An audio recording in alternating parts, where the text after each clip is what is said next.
with your favorite trio. Let's see if Onyx Storm by Rebecca Yarros is worth the hype. Okay, besties, let's get into it. This book was a snooze fest. This book was it was not.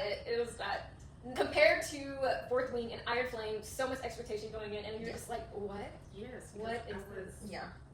So excited to start this book after the ending of Iron Flame, and then I was like, wait a minute, this is taking me way too long to get through. It took me 2 weeks.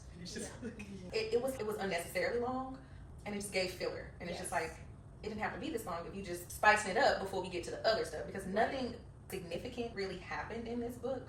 Other than them figuring out Andarna's kind, where they were. And they were mean to her, but they were so mean. But I feel like that's the only thing that was just big that happened. Nothing else really happened. It wrapped it up in 300 less. 150. Honestly, that would have been Keep it cute, and then let us just anticipate the next book, because it drags. So it's like, we're just here. What happened? What actually happened? And then Violet and Zayden was giving Edward and Bella Chuck. I'm not scared of you. I'm dangerous.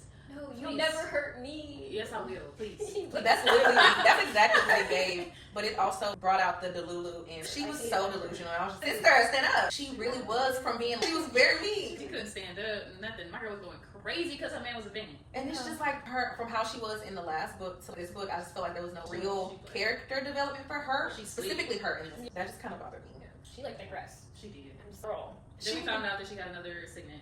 Yes. The Dream dream walking. walking. Yes. I was. Now wait a minute. How is this?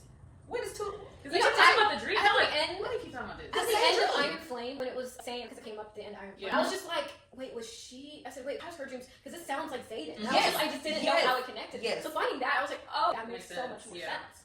So I was like, I thought that was really cool. That was her second signet, but that also like that they would kill her for that, because nobody can block her out while she's just in their dreams sleeping, and it's just like they see her in their dreams too. So what if they find out? Yeah. That's the part that I'm just. And she was too damn busy trying to worry about Zayden that she wasn't trying to hone in on no kind of secrets. She was not practicing on wielding that lightning, baby. She still need that doggone what is it called? The conduit. She still needs the doggone conduit to. We're 3 books in, you still can't. Still don't know how you go out. That's the part that bothered me. That's why I'm like, you can focus on whatever you got to focus on. I get it. You trying to rally everybody up, get everybody on the same side to fight the villain, but practice. Yeah, wherever y'all at, practice, girl. Then her and Darna got. Okay, that part. That broke my heart. That was the only significant thing that happened to me. I know, but and I knew Darna wanted to be with her family, and she wanted to be like her kind. She wanted to learn how they work, because they're completely different from the other dragons, which I thought was really interesting. I'm kind of excited to see what else Darna has going on. And Violet was for sure sick about it. Just the heartbreak from just. What is it, unbonding from the typically they die from that, and so she just Terrence, I'm still here, you still got me. We know Grandpa. She just let me mourn real quick. Right. Give me time. That part was sad, but other than that, there really wasn't much else. The cliffhanger didn't hit as the other ones did. It was because why you don't remember the only significant thing that happened? She just didn't remember it. I'm just like, okay. That's the only good thing. Somebody swipe up memory or something? Yeah, Imogen, they said, I did what you told me to do. She asked, she asked Imogen to swipe her memory. So like, does Imogen know what happened? I'm confused. Because the part that what happened?